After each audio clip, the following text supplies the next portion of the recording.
What is the worst thing the CIA ever did? They've done a lot of things. But I think selling Iran missiles so they could funnel the money to the Contras and their death squads so they could smuggle crack and heroin into the US is probably the biggest whammy in one event. 3 countries fucked at once. And arguably the cause of the US opiate crisis. Search Latin American history, you will find it all. From QEPs to protect banana corporations to injecting STDs to people in Guatemala to see if it can be used as a weapon of war. Selling crack cocaine on the streets of America to fund their operations. For the better part of a decade. A San Francisco Bay Area drug ring sold tons of cocaine to the Crips and Blood street gangs of Los Angeles and funneled millions in drug profits to a Latin American guerrilla army run by the U.S. Central Intelligence Agency. And Quat. Allowing and participating in the sale of cocaine to inner-city America.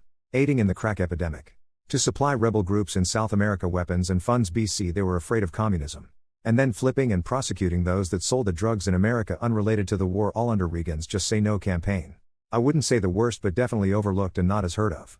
People involved even claimed that they used Arkansas under Bill Clinton as a safe and secured landing strip for guns and drugs coming into America. The real reason civil wars took place in all Central America. Provoking mass exodes from there to USA. Thousands die and thousands emigrated. Also behind Chile dictator Pinochet. The list goes on and on. So if you are the kind of people that complain about illegal aliens coming here, let me tell you is your fault. You voted for the people that took the decision and caused many civil wars in the first place and all that America's. Thank you very much. What's something another country has that yours doesn't? But you wish it did? A clean and efficient train system. The train system in Seoul or Tokyo makes my city look like it's in the 1800s. Sadly it will never be this way because it's a cultural thing. Americans are too obsessed with cars and willingly litter because we're not considerate of others and our environment. Heated towel racks. Super common in Italy. They're literally made of pipes and linked directly into the house's heating system. So if you have the heat turned on, your bathroom towels are gloriously warm when you get out of the shower. It's such a brilliant but simple idea. I know there are heaps of better and smarter answers than this, but I think it's really cool how most people of the USA generally gives a lot of respect to all their military personnel who have been fighting for their country.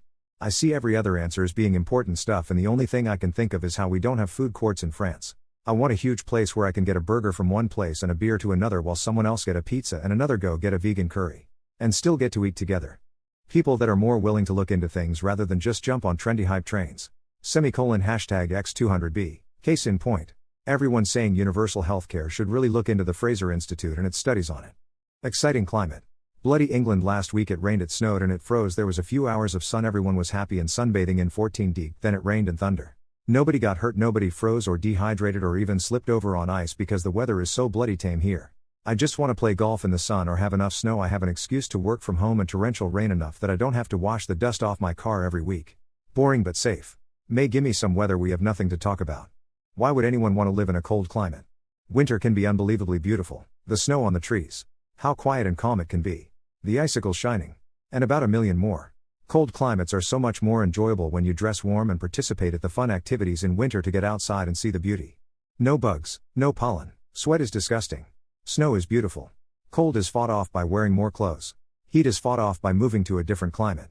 If you exercise, you become warmer. Guess in which climate that's an advantage. Warm coffee and chocolate, no ice cream. Like every time someone defends warm climates, it's some dude who never leaves the house and stands next to their AC without moving an inch. If you need to go outside and do stuff, I'd rather it be very cold for 5 meters while my body warms up than being fried to a crisp. If it's cold, you can always put on more layers until you're comfortable. If it's hot, you can strip down and still be too warm. Personally, anything above room temperature and I get uncomfortable. The only places for someone like me to live year-round and not overheat in the summer are going to be the places that get extremely cold during the rest of the year. So many reasons. I absolutely love snow and how it makes everything look so much prettier. And in the winter there aren't any bugs. I don't have as many allergies. I don't feel like I'm dying of heat, etc. I also love getting bundled up in blankets, watching movies, and having hot chocolate. It's the best feeling. I've always lived in a place where it doesn't get too hot in the summer but gets really cold in the winter. But right now I'm unfortunately in Mexico and I'm hating the heat. And it's March. I can't even imagine what the summer would be like. I hate getting out of the shower here and immediately being hot and sweaty again. Where can I find resources for safe sex in lesbian relationships? This should 100% be a conversation she has with her GYN, if she's safe doing so.